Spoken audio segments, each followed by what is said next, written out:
WhatsApp aí do grupo da família. Eu vou ensinar pra vocês como assistir vídeo no computador. Vocês vêm aqui, olha. Vocês clicam aqui, aí vocês apertam aqui e YouTube, vocês vêm aqui, já tá no YouTube aqui. Aperta o YouTube, aí vocês vêm aqui em vídeos. Aí aqui vocês vai, aqui, calma aí, aí aqui vai estar todos os vídeos que você quiser. Vai estar até os nomes, se não aparecer, apareceu. Aí aqui, se você clicar bem aqui e apagar YouTube aqui, aí você escrever aqui, ó.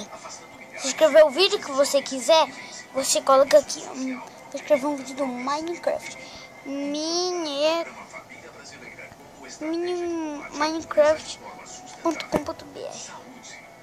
Minecraft. Calma aí, que deu uma coisa aqui, né? Aqui, rapidinho. Beleza. Aí vai estar abrindo aqui o negócio. Calma aí.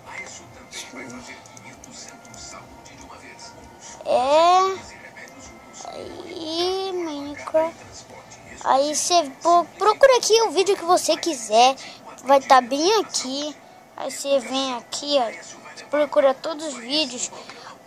E se vocês não esqueçam que se você vir, você tem que vir aqui. Você tem que vir aqui, olha. Você tem que apertar bem aqui, olha. Calma aí, deixa aí. Negócio aqui rapidinho. Aí, vem aqui no W. Beleza. O primeiro, você clica no primeiro. Aí aqui vai estar o seu negócio. Eu vou pesquisar aqui.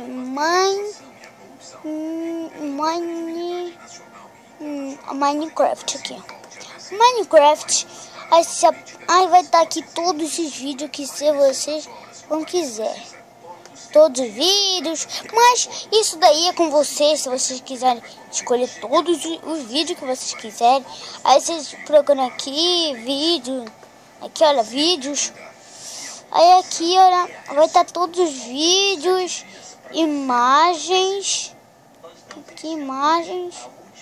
Não, bora para mim abrir aqui. Então, shopping. Aí vai estar aqui todas as imagens do seu negócio que você quiser assistir. Então é isso. Espero que vocês tenham gostado. Porque se vocês tiverem gostado aqui, não esqueçam de dar não esqueçam de falar se vocês gostaram, que eu vou pensar em mais coisas para ensinar para vocês aí do grupo da família. E fui!